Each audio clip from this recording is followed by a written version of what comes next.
اس حدیث کے اندر رسول اللہ صلی اللہ علیہ وآلہ وسلم نے والدین کے ساتھ نیکی کرنا، والدین کے ساتھ حسن سلوک کرنا، والدین کی خدمت کرنا اور ان کے حقوق کے متعلق امت کو رہنمائی دی ہے۔ چنانچہ حدیث کی روشنی میں، حدیث کے تناظر میں ہم 4 باتیں پیش کرنے کی انشاءاللہ کوشش کریں گے۔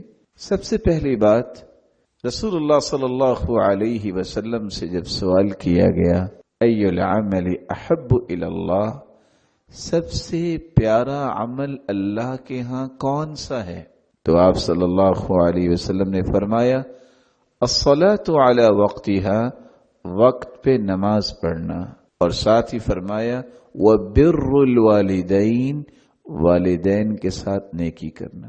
تو سب سے پہلے ہم یہ بات سمجھنے کی کوشش کریں گے کہ بر الوالدین، والدین سے نیکی کرنے سے مراد کیا ہے، حسن سلوک سے مراد کیا ہے، پھر والدین سے حسن سلوک کی اہمیت اور فضیلت کیا ہے، اور تیسرا نقطہ، بینگ اے مسلم، ہر مسلمان پر والدین کے حقوق کیا ہے۔ ہر شخص اپنے حقوق کی بات کرتا ہے، کبھی اسے حقوق دینے کی بات بھی کرنی چاہیے کہ مجھے اپنے والدین کے کون کون سے حقوق ادا کرنے، اور پھر چند نمونے اور مثالیں ہم پیش کریں گے صحابہ اور سلف صالحین کی زندگیوں سے کہ انہوں نے ان حقوق کو کیسے ادا کیا اور حسن سلوک کے کون سے روشن پہلو چھوڑے اور نیکی کے کون سے رویے ہمارے لیے بطور سبق چھوڑے ہیں کہ آج ہم بھی ان کو اختیار کر کے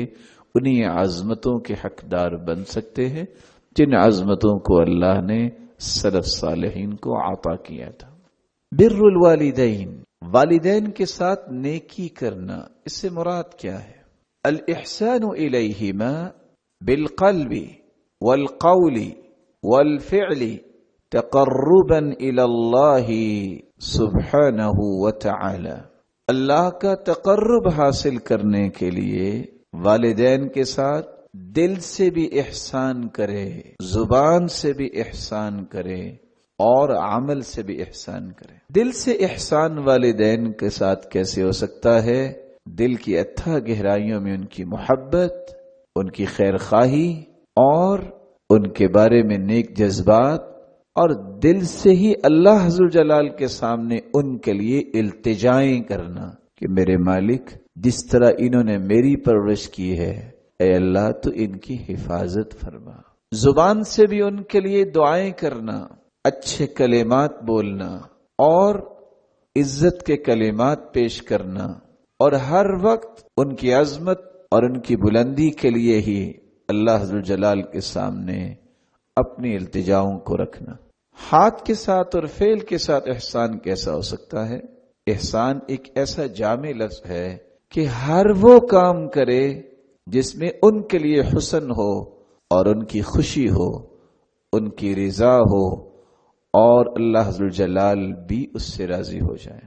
حسن بصری رحمت اللہ علیہ، جب ان سے سوال کیا گیا کہ والدین کے ساتھ نیکی اور ان کی نافرمانی، اس سے کیا مراد ہے، تو حسن بصری رحمت اللہ علیہ نے فرمایا البر ان تبذل لهما ما ملکت، ان کے ساتھ نیکی اور احسان یہ ہے جس چیز کی تم مالک ہو، اگر وہ سارا تم والدین پہ خرچ کرنے کے قابل ہو تو وہ سب کچھ ان کے لیے لٹا دو، تو سمجھ لو تم نے احسان کیا ہے۔ وَأَن تُطِيعَهُمَا فِيمَا أَمَرَاكَ بِهِ، والدین سے حسن سلوک اور نیکی کا معنی یہ ہے دونوں میں سے کوئی ایک، یہ دونوں جس بات کا تمہیں حکم دے دیں اس کو فوراً بجا لاؤ۔ مَا لَمْ يَأْمُرَكَ بِالْمَعْصِيَةِ، ہاں اگر اللہ کی نافرمانی کا حکم دے تو پھر تو اطاعت نہیں کی جائے گی، کیونکہ رسول اللہ صلی اللہ علیہ وسلم کا فرمان ہے لا طاعت لمخلوق فی معصیت الخالق، جس چیز میں اللہ ذوالجلال کی نافرمانی ہو رہی ہو اس چیز میں کسی کی اطاعت کرنا جائز نہیں ہے۔ والعقوق، اور نافرمانی والدین کی یہ ہے ان تہجرہما وتحرمہما، تم ان دونوں کو ملنا چھوڑ دو، ان کی زیارت کرنا چھوڑ دو، ان کی خدمت سے کتراتے نظر آؤ۔ وَتُحْرِمَهُمَا، اور جو خیر اور عطائیں اللہ نے آپ پہ کی ہیں ان خیر و برکت سے اپنے والدین کو محروم رکھو۔ کبھی خیال ہی نہیں آیا کہ والدین کی بھی کوئی ضرورت ہوگی، ان کی ضرورت نہ بھی ہو تو مجھے اور آپ کو درجہ بھی تو چاہیے نا۔ ان کے پاس مال و دولت ہے بھی، وہ تو ان کے پاس ہے، لیکن میں نے اپنے رب کو راضی کرنے کے لیے ان کے سامنے کیا کچھ رکھا ہے۔ اس لیے ذوالنون مصری بیان کیا کرتے تھے، ثلاثۃ من اعلام البر، تین ایسی نشانیاں ہیں جن کے ساتھ نیکی کرنا ہر مسلمان پر فرض ہے۔ بر الوالدین بحسن الطاعة لہما ولین الجناح وبذل المال، والدین کے ساتھ نیکی کرنا اس وقت تک حسن سلوک سمجھ نہیں آتا جب تک ان کی اطاعت نہ کی جائے۔ ولین الجناح، ان کے سامنے اپنے بازوؤں کو، پروں کو بچھا دینا، کیا مطلب؟ تواضع ان کے سامنے اختیار کرنا۔ وبذل المال، اللہ نے جو مال عطا کیا ہے وہ والدین کی جائز ضروریات پہ خرچ کرنا اور ان کو راضی کرنا۔ وبر الولد، بیٹے کے ساتھ نیکی کیا ہے؟ بحسن التأدیب لهم والدلالة على الخیر، بیٹے کے ساتھ نیکی اور حسن سلوک والدین کا یہ ہے کہ انہیں وہ ادب سکھائیں اور ہر خیر کے بارے میں انہیں تعلیمات دیں۔ بیٹا یہ خیر ہے، بیٹا یہ خیر ہے، یہ نیکی ہے، یہ تم نے اپنی زندگی میں اختیار کرنی ہے۔ وَبِرُّ جَمِيعِ النَّاسِ بِطَلَاقَةِ الْوَجْهِ وَحُسْنِ الْمُعَاشَرَةِ، والدین اور اولاد سے باہر نکل کے پوری کائنات کے ساتھ نیکی اور احسان اور حسن سلوک کیسے ہو سکتا ہے؟ اس کے دو طریقے ہیں۔ بطلاقۃ الوجہ، جب بھی کسی مسلمان کو ملو تو خندہ پیشانی سے ملو، مسکرا کر ملو، کھلے چہرے سے ملو۔ وحسن المعاشرہ، اور حسن معاشرت کرو، اچھے طریقے سے زندگی گزارو، آپ ان کے خیر خواہ نظر آئیں، ان کو نفع دینے والے نظر آئیں، خیر کی چابی بننے والے، برائی کا تالا بننے والے نظر آئیں، اور ہر شخص اس بات کی تمنا کرے کہ ایسی معاشرت اور ایسا اخلاق، ایسا تعامل، ایسا رہن سہن مجھے بھی اختیار کرنا۔ امام غزالی لکھتے ہیں وَآدَابُ الْوَلَدِ مَعَ وَالِدِ، کہ اگر جمع کیا جائے کہ ایک بیٹے یا بیٹی کو والدین کے ساتھ رویہ کیسا ہونا چاہیے، جن رویوں کو ہم نیکی یا حسن سلوک کہہ سکتے ہیں، تو ان میں پہلی چیز یہ ہے ان یسمع کلامہ، اولاد کی سب سے پہلی ذمہ داری ہے کہ وہ ادب سے ان کی بات سنے۔ وَيَقُومُ بِقِيَامِهِ، جب وہ کھڑے ہوں کہیں جانے کے لیے تو خود بھی کھڑے ہو جاؤ۔ وَيَمْتَثِلُ أَمْرَهُ، والدین میں سے کوئی حکم دے تو اسے فوراً بجا لائے۔ وَلَا يَمُنَّ بِالْبِرِّ لَهُ، کبھی بھی والدین کے ساتھ جو نیکی کی ہے اس کا احسان نہ جتلائے۔ وَلَا بِالْقِيَامِ بِأَمْرِهِ، نہ اس بات کا احسان جتلائے کہ آپ نے وہ کام کہا تو میں نے کر دیا۔ وَلَا يَنظُرْ إِلَيْهِ شَزْرًا، نیک اولاد وہ ہوتی ہے جو اپنے والدین کی آنکھوں میں آنکھیں ڈال کے بات نہیں کرتی۔ وَلَا يَقْطِبُ وَجْهَهُ فِي وَجْهِهِ، اور کبھی بھی اپنے والدین کے سامنے اپنے منہ کو نہیں بگاڑتا۔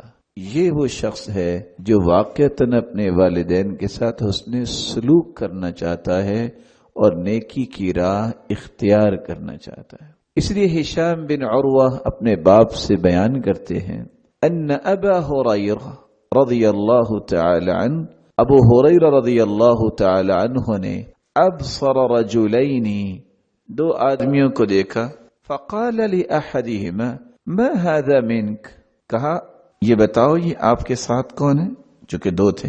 فقال ابی، کہا یہ میرے والد گرامی ہے۔ فقال لا تسمه باسمه، سنو اگر تم حسن سلوک کرنا چاہتے ہو، ان کے ساتھ نیکی کا رویہ رکھنا چاہتے ہو تو کبھی ان کا نام لے کے نہ پکارنا۔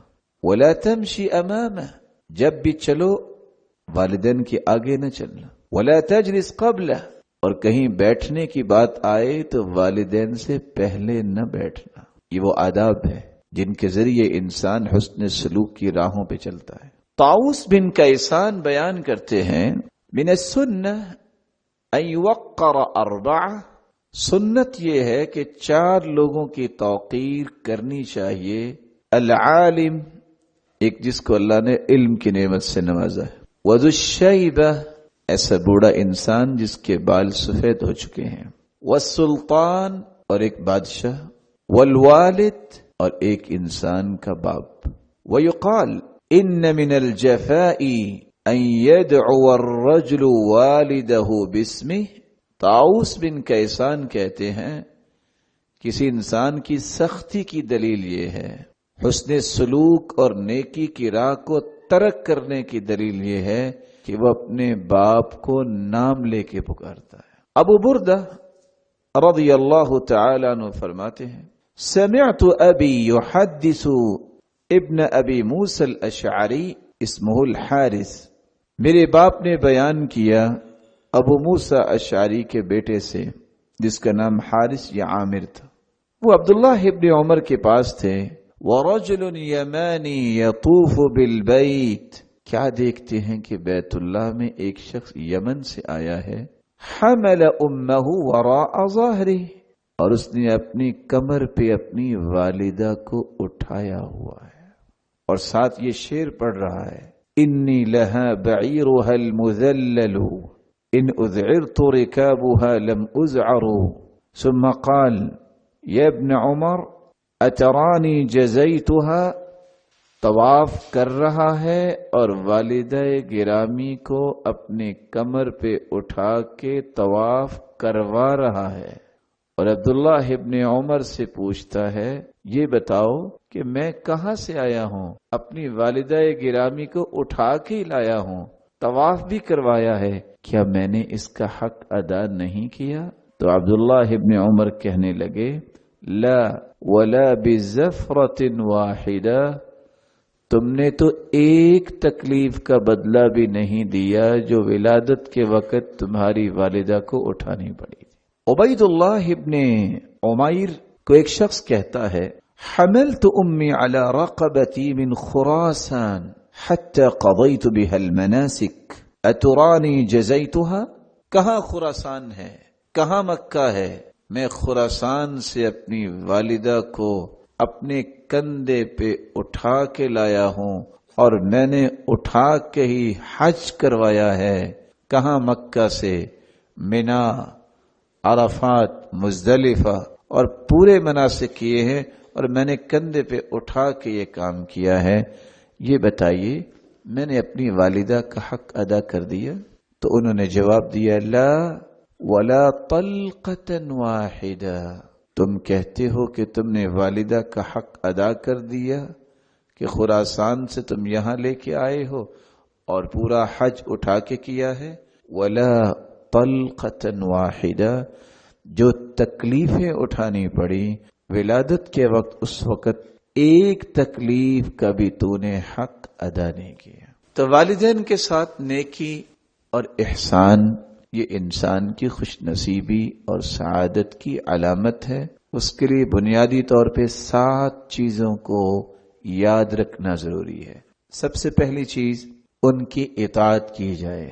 دوسری بات، جو اللہ ذوالجلال نے مال دیا ہے اس مال کو اپنے والدین پہ خرچ کرنے کو سعادت اور خوش نصیبی سمجھی جائے۔ تیسری بات، ان سے ملاقات کرنا ترک نہ کیا جائے، جب تک ان سے ملاقات نہیں ہوتی اور ان کی زیارت نہیں ہوتی اس وقت تک انسان کو چین نہیں آنا چاہیے۔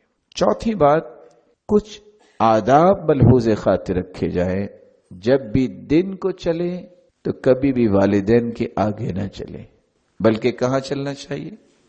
ان کے پیچھے چلیں، اور کہیں وہ بیٹھنا چاہ رہے ہیں تو جب تک وہ نہ بیٹھیں اس وقت تک انسان کو نہیں بیٹھنا چاہیے۔ اور اگر رات کو والدین چلتے ہیں تو علماء سلف لکھتے ہیں پھر راستہ دکھانے کے لیے آگے ہونا چاہیے تاکہ ان کو کوئی پریشانی نہ ہو۔ وَلَا يَرْفَعُ صَوْتَهُ وَيُلَبِّي دَعْوَتَهُ، کبھی بھی اپنے والدین کی آواز سے اپنی آواز کو بلند نہ کیا جائے، ان کی ہر آواز پہ لبیک کہا جائے۔ وَيَحْرِصْ عَلَى طَلَبِ مَرْضَاتِي، ہر وقت اس بات کی حرص ہونی چاہیے کہ میرے والدین کیسے راضی ہو سکتے ہیں۔ وَيَخْفِضُ لَهُ جَنَاحَهُ بِالصَّبْرِ، صبر کے ساتھ، استقامت کے ساتھ ان کی خدمت میں دل لگایا جائے، اور زندگی میں کبھی بھی ان کو تانا یا عار نہ دلائی جائے، اور نہ ان پہ احسان جتلایا جائے کہ میں نے یہ خرچ کیا اور میں نے یہ نیکی کی اور آپ کو یہ کام کیا، اس لیے کہ آپ نے اپنا حق ادا کیا، ان پہ کوئی احسان نہیں۔ اور پانچویں بات جو یاد رکھنے والی ہے کہ والدین ان کو نام لے کے نہ پکارا جائے، اور چھٹی بات جو نیکی اور احسان کے زمرے میں ہے، ان کی ہر خوشی کے لیے انسان جس چیز کا مالک ہے اس کو پیش کرنے میں خوش نصیبی سمجھے۔ اور ساتویں بات نیکی اور حسن سلوک یہ ہے کہ کبھی بھی ان کے لیے دعا سے ان کو محروم نہ کیا جائے، ان کے لیے اٹھتے بیٹھتے دعائیں کی جائیں۔ رب ارحمہما کما ربیانی صغیرا، اے اللہ تو اس طرح اپنی رحمتوں کی برکھا برسا میرے والدین پر جس طرح انہوں نے میری پرورش کی ہے۔ رب تعالیٰ سے دعا ہے جن کے والدین زندہ ہیں ان کو صحت، خوشی اور ایمان والی زندگی نصیب فرمائے، اور یہ سایہ سلامت رکھے، اور جو اللہ کے پاس جا چکے ہیں ان کو کروٹ کروٹ راحت اور خوشیاں نصیب فرمائے۔